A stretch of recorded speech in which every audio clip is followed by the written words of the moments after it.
Other shows we have for you to enjoy at myclassicradio.net.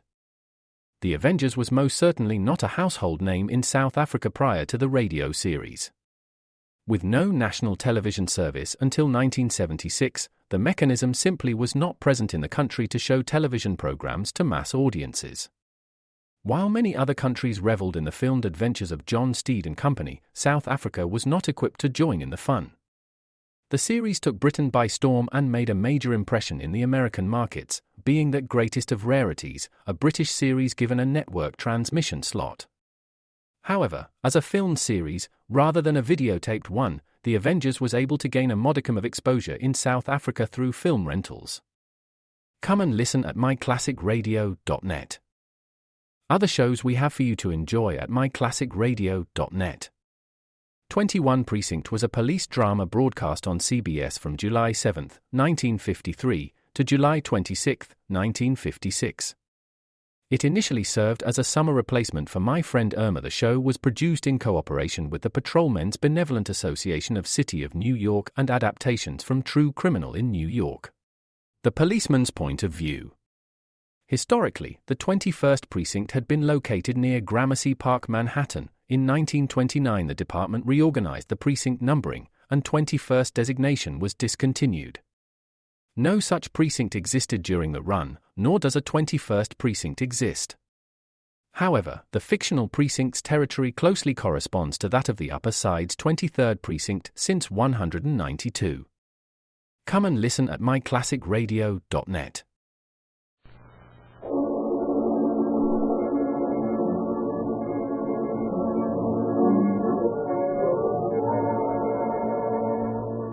Calling all cars, the copyrighted program created by Rio Grande.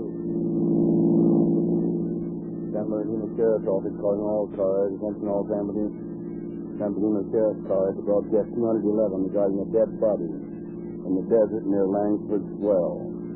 That's all. Roads are closed.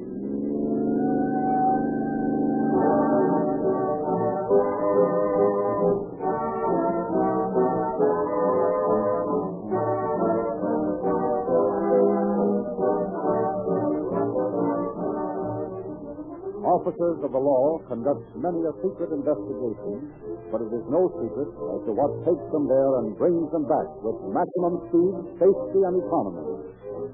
Everyone on the Pacific Coast knows by this time that it is Rio Grande cracked gasoline that spins the wheels of more police cars, ambulances, fire engines, and other public service cars wherever it is sold than any other brand.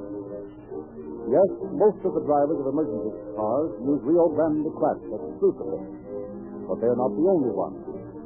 Countless thousands of motorists also have discovered that this really superior gasoline starts more quickly, delivers smoother acceleration, and more miles with greater reserve power and speed.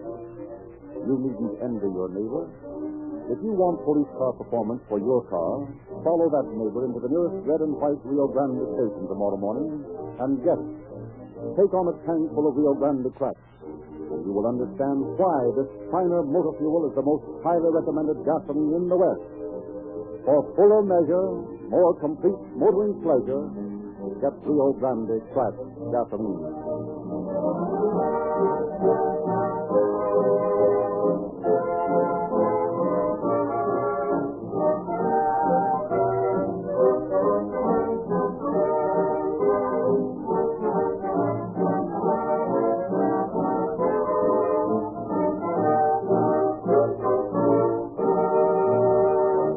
Our pleasure to present a message from the Sheriff of San Bernardino County, Emmett L. Shea. Thank you, Dr. Lindsley. Good evening, ladies and gentlemen. Today, throughout all the far-flung territory that comprises California, there is not a single outpost of the law where out-of-date police methods are in vogue. Today, the San Bernardino Sheriff's Office, of which I have the honor to be the head, is in common with every other law enforcement office in the state, equipped and alert to meet the best of the worst in criminal elements. Crimes today are, of course, the things they were years ago. Murder is still murder, but no longer does the sheriff gallop forth at the head of a posse to track his man through the trackless desert, but scientific methods are employed to bring the criminal to justice. Perseverance, patience, and intelligent suggestion, coupled with expert analysis, contributed to the solution of the case we are about to hear.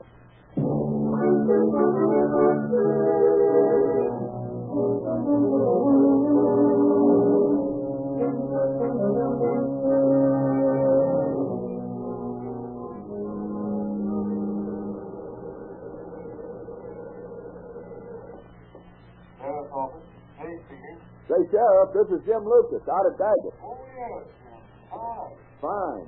Say, Walter, a couple of kids riding on top of an old prospector's wagon came through here a little while ago and said they saw a man lying back of some mesquite bushes out close to Langford's well. Well, that's about 65 miles northeast of where you are now, isn't it? That's right. When did they hit this time? Just a few hours ago. Shot? No, club. Or when? Hard to say exactly. Must be quite a spell back, though, maybe a month. Have any rains up there? No, not for a couple of months. No dust storms either. Well, that's good. You left the body there, of course. Right where it was found. Fine. I'll round up some of the boys and be right out. Oh, and Jim, you better meet us at Daggett so you can show us where the body is. All right, Walter. I'll be ready for you.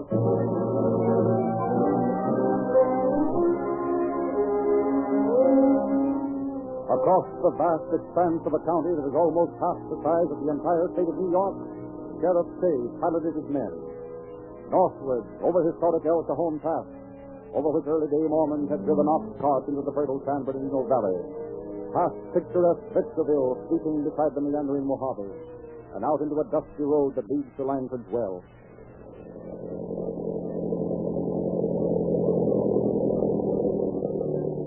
Right over there, behind that second clump of bushes. Oh, yeah.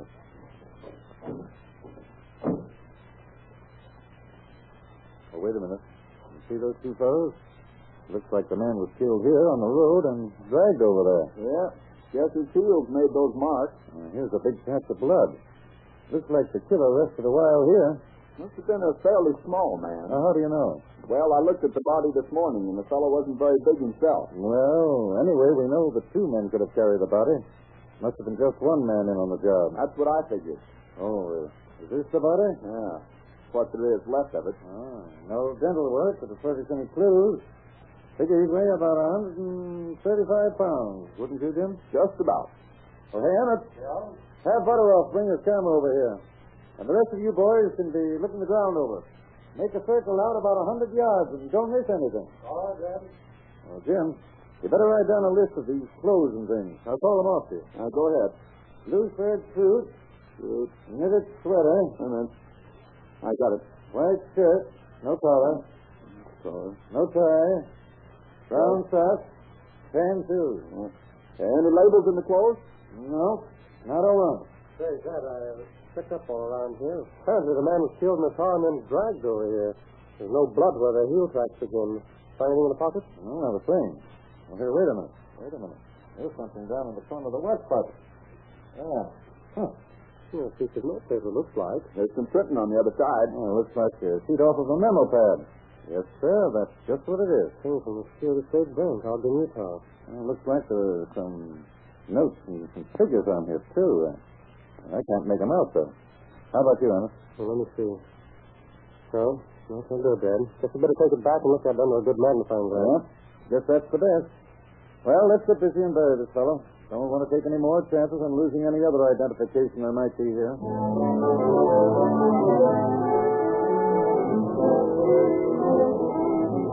Realizing that with a month's headway, the chances of escape for the criminal were 1,000 to 1, Sheriff Shea and his men set to work to establish the identity of the victim and to tie to the slender thread of a clue the train of circumstances of his death.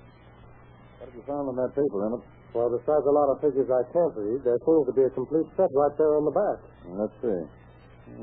87, 79. Well, that might mean anything. That's right. But since this is a bank memo, I'd figure they weren't that much money. That's a natural assumption. Yeah, but that doesn't bring us any nearer a solution of the case than we were before. I'm not so sure about that. So what do you mean? I'm going up to Ogden and see what I can find out from the Security State Bank. You think they'll be able to recognize this memo sheet? Well, maybe not, but then again they might.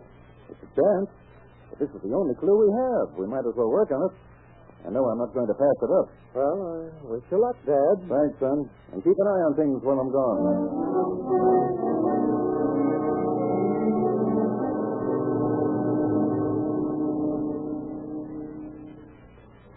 Good morning. May I help you? Well, yes. I'm looking for the president of this bank. Why, he's not here right now. Going to lunch. Probably won't be back for 2 hours or so. Maybe I could help you. Well, maybe. I'm Walter Shea, sheriff of San Bernardino County down in California. Well, how do you do, sir? I'm George Dye, cashier of the bank. Well, maybe you can help me with that. You see, we had a little killing down in our neck of the woods some time back. Found out about it just after Christmas. Well, we haven't got hide nor hair of a clue as to who committed the murder. The only thing we found was this little piece of paper. Now, where did I put that? Here it is. You ever see a piece of paper like that? Yeah. Why, yes, of course. That's one of our memos. We keep them right here on the counter for the customer to use. I see. Yep, the same kind, all right. Well, that means our man was here recently, doesn't it? I imagine it does. We got the last shipment of these pads about June. That was the first time that we'd used this particular kind. There's a set of figures on the back right here. 87.79. Now, I know it's asking a lot, but is there a possibility that those figures mean anything to you? Let me see. Well, I don't know about the other writing, but Mr. Stevens, the bank president, evidently wrote those figures down for one of the customers. And I've got to know which customer. Those figures look familiar. Let me think. No, that wouldn't be the one. Let's see. By George, I do remember something about that. Seems to me I remember a transaction involving that amount. It was right around the holiday. Now, let me think. Actually, that was Christmas. Before that was Thanksgiving. Then back part of it was Armistice Day. That's it. Right around the early part of November. Do you remember who the customer was? Well, he wasn't exactly a customer. You see, this man came in and Mr. Stevens took care of him. As I recall it, he had a bank account back east somewhere, and, well, he wanted to transfer his funds out here. He was just passing through here. Said he'd become stranded. It was a telegraphic transfer, if I remember rightly. Do you happen to remember the name? No, not offhand, but I could check up on it. I'll tell you what it will do. We'll call the telegraph office and ask them to go through their files of a couple of months ago. And maybe we can get a double check on it.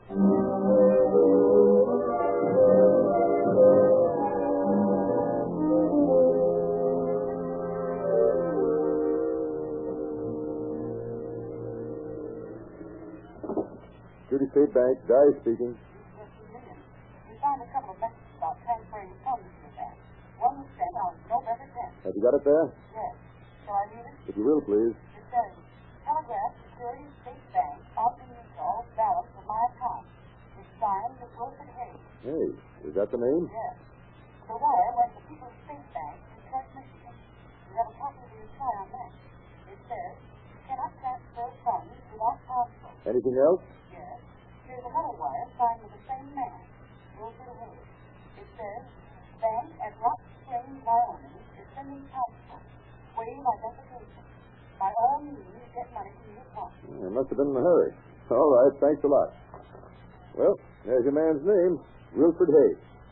Let's see, we should have a receipt for the money in this file right here. Harrison, Harvey, Hemp, Hayes. Here it is, Wilfred Hayes. Received at Security State Bank, Ogden, Utah, $87.79 in telegraphic transfer of funds at request of People's State Bank, Detroit, Michigan. Happen to remember what this fellow looked like? Well, yes. You see, this business was a little out of the ordinary, and I noticed the man rather closely. He had reddish-brown hair, as I recall, must have weighed around, 130 or 140, rather slight, had long, tapering fingers, seemed rather refined. Had on a blue serge suit, I believe. Say what his business was? Yes, I believe he said he was a printer, going west to look for a job. That sounds like the man we found, all right. Do you remember if he was alone? No, I don't think so. It seems there was another fellow with him. I didn't have any conversation or any dealings with him, though, so I didn't pay particular attention to him. Seems like he was smooth-shaven, seemed sort of quiet and reserved. I noticed that he did pay pretty close attention when Hay mentioned some British war bonds he owned. You don't happen to know where Hay lived while he was here, do you? Well, he gave us the address of the Grand Hotel. Now, you might talk to Sheriff Tennant. He might have a line on him. Well, thank you,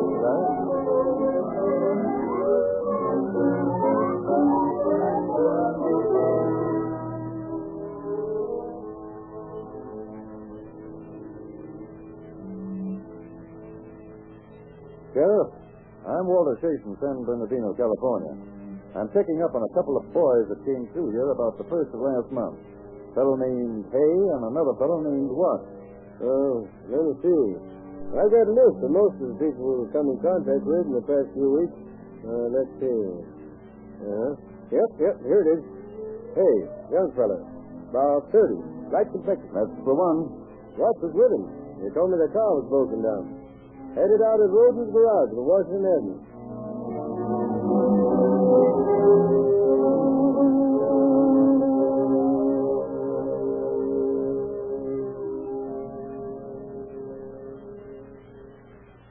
Sir, what can I do for you? I'm Sheriff Kay. Oh, yes. Sheriff Pinnock phoned me you were coming out. Yes. I'm checking up on a chap named Hay and another named Watt. Remember him? Yes. Besides, my book will show the job I did for him. I looked him up after Pinnock phoned me. Here's the entry right here. November 9th, J.H. Watt. All right. See, you lent him $5 on the car. Yeah, he said he needed the money to buy food for wife and baby. Here's the guess. You don't have any record of a woman in this case. He wanted $25. Said he'd get it next day from Wyoming. I let him have $5 and stuck it on the bill. Well, what kind of car was it? Small Overland touring car. Watts had a bill of sale to it. He come in again in a day or two and picked it up. Recall how this man Watts looked? Well, I'd say he was 5'9" or 10 inches tall. Guess he weighed around 160, 165 pounds, maybe a little more. Smooth shaven? Yeah, I believe he was. Light or dark? Dark. Straight black hair. Athletic build or slight? Decidedly athletic. Think I'll start looking for that young man.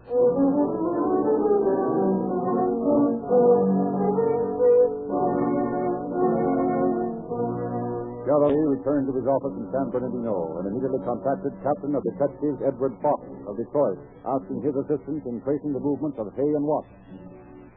Fox shows as his starting point the People's State Bank in Detroit. I've got a letter here from the sheriff of San Bernardino County out in California, asking for some information on a man who used to do business with his bank. His name is Hayes. Know anything about him? Yes, a great deal. We received a letter from the sheriff, too. They had to sell quite a large quantity of war bonds for him some time ago. He had a note here for about $20. He paid that off when he got the money from the bonds and opened a savings account. According to our records, he left about $100 in that account and left for California. You hear anything more about him after that? Yes. We got several telegrams about his account and finally transferred his balance of $87.79 to Ogden. Where do your records show Hay lived while he was here? Well, the address he gave us was 1368 Perry Street. I think I'll run over there and see what the landlady might know.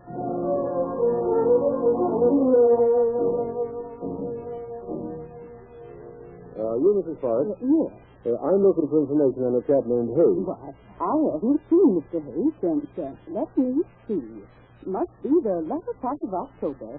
What sort of fellow was he? Well, he was a quiet sort of boy. Englishman, I believe. Had been a soldier during the war.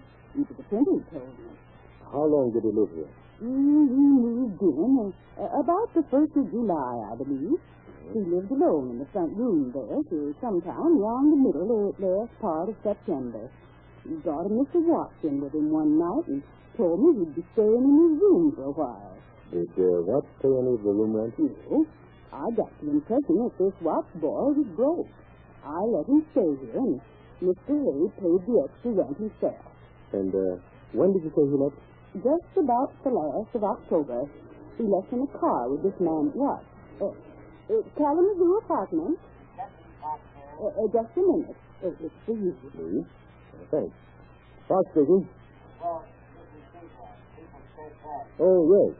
After you left, I found another telegram in that Hayes file from Los Angeles, dated November 29, and transferred the rest of the money from the sale of those bonds to the Bank of Italy.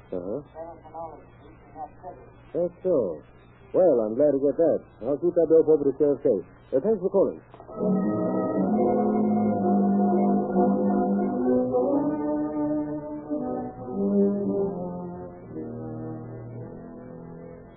Look, Emmett, I've got an idea about this case. If Hay wired at all to that Detroit bank, he would have done it from close by the bank. Let's go in here and check with the telegraph office. Okay. Well, lady, we're police officers. We're trying to check a telegram we think might have been sent from here on November the 29th of last year. Can you see if you've got a record of it? Sure. 26, 27, 8, November 29. Now, do you need a telegram sent? People's State Bank, Detroit, Michigan. Sent by a fellow named Hayes. Mm-hmm. Here we are. Mm-hmm. Transfer all funds, account Wilfred Hayes. Bank of Italy, 7th and Olive, Los Angeles. Thanks, miss. That helps a lot.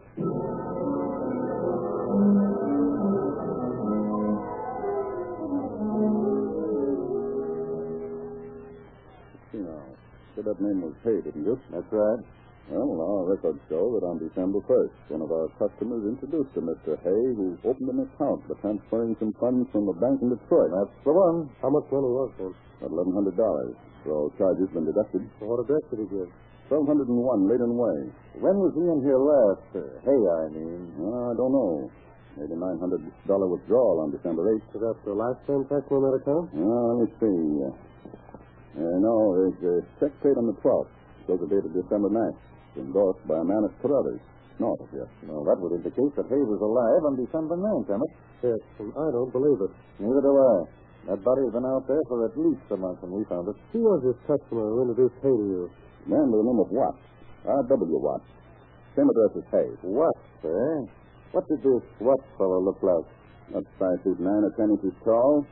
Weighed, he gets around 165 pounds. Smooth shaven. Straight black hair. Got a round face. Rather athletic build. Well, I think I'll go over to that Layton Street address.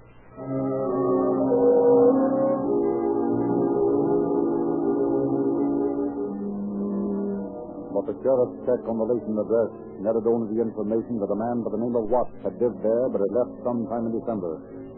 At the Los Angeles post office, Dave found a change of address, directing that mail addressed to the Layton Way house be forwarded to Lancaster, Pennsylvania. But the sheriff reasoned that this address was a blind and proceeded on the theory that the check forwarded from Carruthers indicated the true trail of the fugitive. Laid plans for his capture. Emmett, Yes? send that stenographer in here, will you? Right away. From the station, sir? Yes. First, ask Emmett to swear out a murder complaint charging J.H. Watts with the murder of Wilfred Hay. Send a wire to the chief of police in Boston. Right. Ask him to check up on the address we got on Watts. Mm-hmm. Have the Lancaster, Pennsylvania police investigate him there. Okay. And ask them to watch the post office. Anything else? Yes, get a wire off to the motor vehicle department. Ask them to check up on that oval and through the out-of-state registration. You better get a letter off to Sheriff Jones up in Fresno, too. Ask him to find out from that fellow Thomas at Carruthers about that check he cashed for Hayes. Mm-hmm. Get him to have Thomas describe the man. You didn't let me search for this fellow, aren't you, sir? I have a pack of bulletins printed, giving a complete description of Watts. Send them out to all the places up and down the coast, with an special supply to San Francisco and the Bay District. What else? Well, I guess that ought to keep them busy for a while.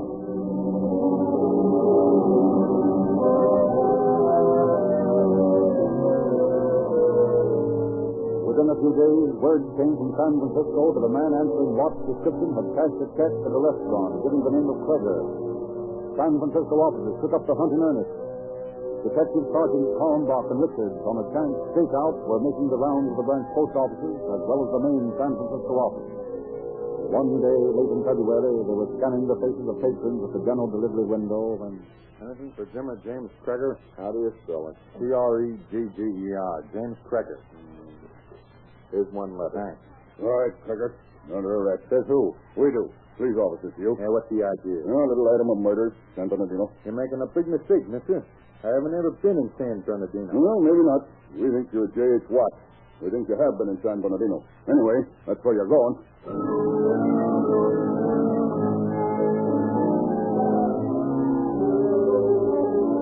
Watts was returned to San Bernardino County, and legal machinery began to turn to bring him to trial. Although he admitted his name and that he knew Wilfred Hayes slightly, he stoutly maintained his innocence. On April 10th, he was brought to trial. District Attorney George Johnson presented a veritable parade of witnesses. Your name is Sellers? Yes, Clark Sellers. You're an expert in comparing handwriting? I show you samples of handwriting of the defendant Watts and of the victim Wilfred Hayes. I will ask you if you've examined them. I have. And what did you find? Well, the handwriting of the man Hayes is the same as that found on the hotel register in Austin and on the telegram sent from Austin. It is in no way similar to that of what? Is the handwriting of what similar to that found in the check marked Exhibit B and cashed in Carruthers, California on December 9th? It is. This signature on this check, signed in San Francisco, bearing the name Hayes, and the endorsement Craig. Is it the signature of Wilfred Hayes? No, it is not. It is identical with the handwriting of J.H. Watt. That's all. Mrs. Silloway? Mrs. Silloway, you were employed by the Western Union Telegraph Company? Yes, at Arlington 7th in Los Angeles. Do you recognize the defendant, Watt? Yes, sir. He was the man who sent the telegram to the Detroit Bank. Thank you. That's all. Dr. Levin. Dr. Levin, you made spectrographic and microscopic tests of sand taken from the scene where the body of Wilfred Hay was found? Yes, I did. And did you make similar analysis of sand taken from the clothing of the defendant Watt? I did. And were they similar? They were identical. Thank you. That's all. Mr. Harris. Mr. Harris, will you tell the court and jury just what happened in relation to the defendant now on trial on the evening of November 24th last? Well, I was on my way to Las Vegas to look at some mining property I have up there. My car broke down on the road about 20 miles west of Vegas. I stopped off at Silver Lake. A friend of mine lives there, runs a garage. I took care of his garage for him that night. Did you see the defendant on that night? Yes, sir. That evening, he walked into the garage and said he was out of gasoline. And stalled down the road a ways. I walked part of the way down the road with him. Did he have a companion in the car with him? Yes, sir. I saw a man in the car that answered the description the officers gave of this man Hayes. Did Watt say anything about this man? Well, he said, I'm riding with a dead one. Did you give any reason for this remark? No, sir. But you were sure that the defendant was in the company of a man who answered Hayes' description on the night of November 24th, and that this was at Silver Lake? Yes, sir, I am. Thank you. R.W. Watt. Mr. Watt, is the defendant J.H. Watt related to you? Yes, it's my brother. Did you at any time introduce your brother to any official of the Bank of Italy in Los Angeles? Yes. In December, my brother came to Los Angeles. He said he was driving his own car and wanted to cash some drafts on a bank back east. I introduced him to the bank, guaranteed his signature. What name did he use in opening this account? He used the name of Wilfred Hayes. What reason did he give for using that name? He said he'd had some trouble back east. Domestic trouble. Wanted to use another name. Mr. Watt, what is your address at this time? San Quentin Penitentiary. And what is the reason for you being there? I was convicted in Los Angeles of grand larceny in connection with my brother's bank account. Thank you, Mr. Watt. That is all. Sheriff Key. You are Walter Key, Sheriff of San Bernardino County? I am. Have you seen the body of the man identified as Wilfred Hayes? I have. Upon what do you base your identification of this man? By a comparison of the handwriting on the sheet of memorandum paper found on the victim's body with specimens of his known writing. What other news? By a comparison of the victim's description as furnished by witnesses who knew him with that of the dead man. Then you can say positive that the man whose body was found in the desert near Langford's Well was Wilfred Hayes? I can. That is all? Thank you. That is the people's case.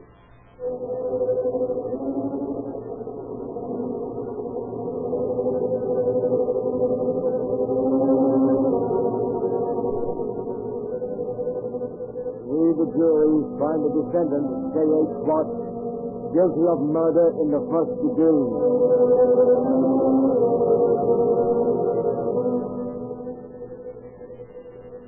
Before we execute the sentence of the court, is there anything you'd like to say?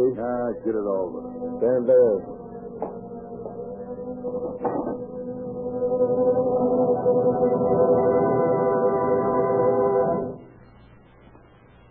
Rio Grande Cracked is not a special privileged gasoline. It is the specified choice of the officials of 30 leading cities and counties throughout California and is used exclusively to power their emergency cars. The very same Rio Grande Cracked gasoline is available to every motorist in California. The same finer motor fuel that sped police cars and other public service equipment over 55 million miles of California highways through all the hardships and weather changes of a single year has won the loyalty and patronage of thousands of thinking motorists. I feel confident that Rio Grande Cracked will win your approval, too, when you give it a trial. The same Rio Grande tank trucks, you see pull into the garages of your police and fire department serve the red and white Rio Grande station in your neighborhood with the same Rio Grande cracked gasoline used to power emergency public service cars. That's why you, too, will begin getting police car performance for your car when you wheel in tomorrow morning and ask the friendly Rio Grande dealer for a tank full of Rio Grande cracked, the gasoline preferred by officials for emergency cars, the gasoline preferred by a great army of motorists for all emergencies. On October 15th, 2 years after his crime, and after review by the state's highest court, Watts walked up the steps of the gallows of San Quentin, sent there by a wadded sheet of memorandum paper. Without an apparent qualm, he plunged through the trap, and the brutal murder of Wilfred Hay was avenged. Today, this case is referred to as an outstanding one, covering the law of circumstantial evidence.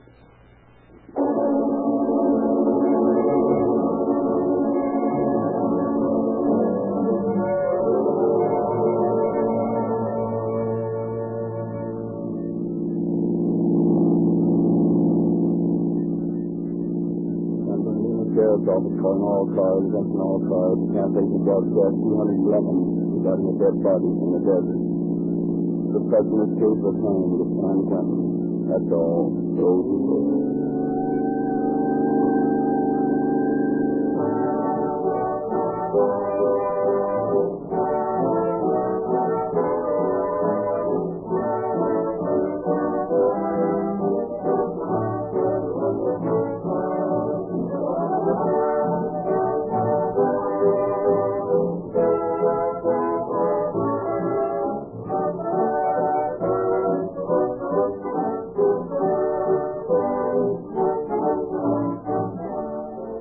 This is your narrator, Frederick Lindsley, bidding you good night for Rio Grande.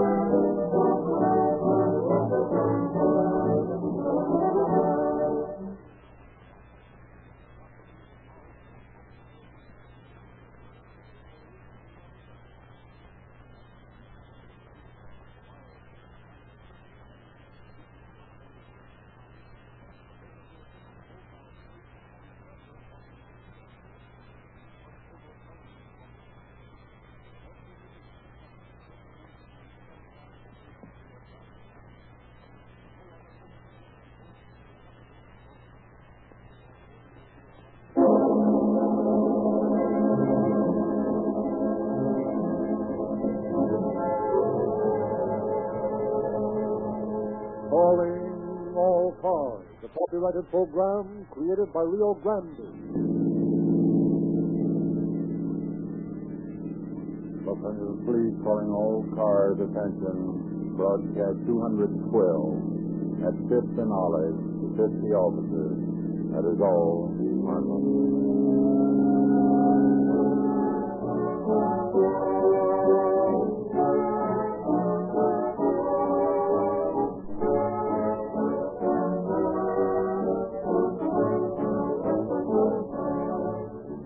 If you were on trial for your life, you'd get the best lawyer in town. Fortunately, you're in no such predicament. But, friends, the life of your motor is at stake. And it's up to you. You can send it to a premature death by forcing it to use inferior motor fuel, or you can add to its lifespan and usefulness by always giving it a diet of Rio Grande cracked gasoline. No less authorities than the officials of 30 leading cities and counties throughout California declare that the lives of your police cars, fire engines, ambulances, and other public-serving cars are prolonged by the exclusive use of this superior fuel. They are on record as specifying Rio Grande cracked because they have proved that Rio Grande cracked delivers quicker starting, steadier acceleration, greater reserve power and speed, and more miles for the taxpayer's money. Drive in to the red and white Rio Grande station in your neighborhood tomorrow morning. Take aboard a tank full of this finer motor fuel and begin getting in your car the same police car performance that has made Rio Grande cracked the most highly endorsed gasoline in the West.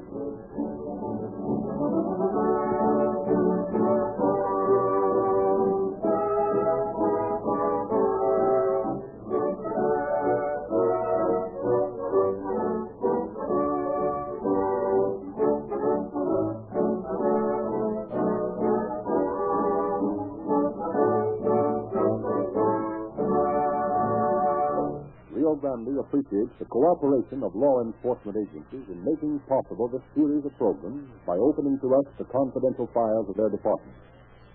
We have, therefore, asked Chief James E. Davis of the Los Angeles Police Department to prepare a foreword for our program. Chief Davis. Good evening, friends. I can best preface this program by quoting the words of Captain Edward Chitwood of our local narcotic division. He says, "I wish I had time and the facilities to impress upon the American people the plots which I know, to my horror, are in motion to make this nation a dope-ridden land. Then I would have the satisfaction of sending more of these diabolical plotters into prison cells and of shocking millions of our citizens into action. Our story tonight is only one part of this insidious traffic. Multiply it 1,000 times, and you may have some idea of the enormity of the trade. I shall have more to say along this line at the end of the program."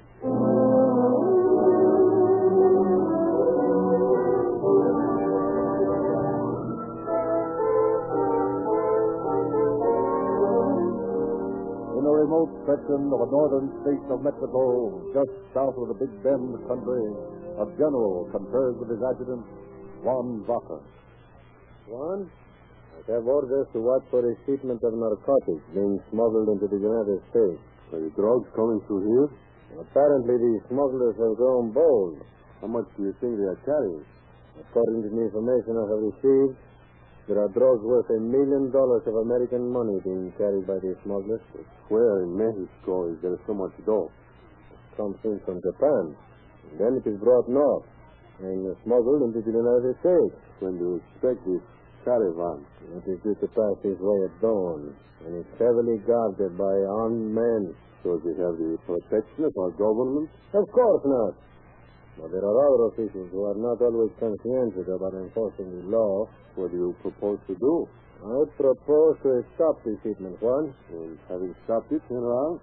That, Juan, wait for mañana. Sí, mañana por la mañana. Sí, in the morning. El general mata al amanecer. Sí, sí. El general kills at dawn.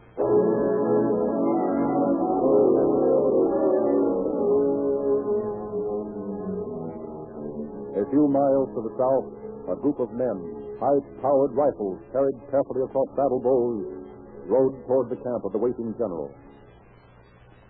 Hey, how much further is it? Oh, not far now, senor. Only a few miles. Yeah, that's what you've been saying for 2 hours. It is only a matter of 15 or 20 miles now. What about the soldiers in this section?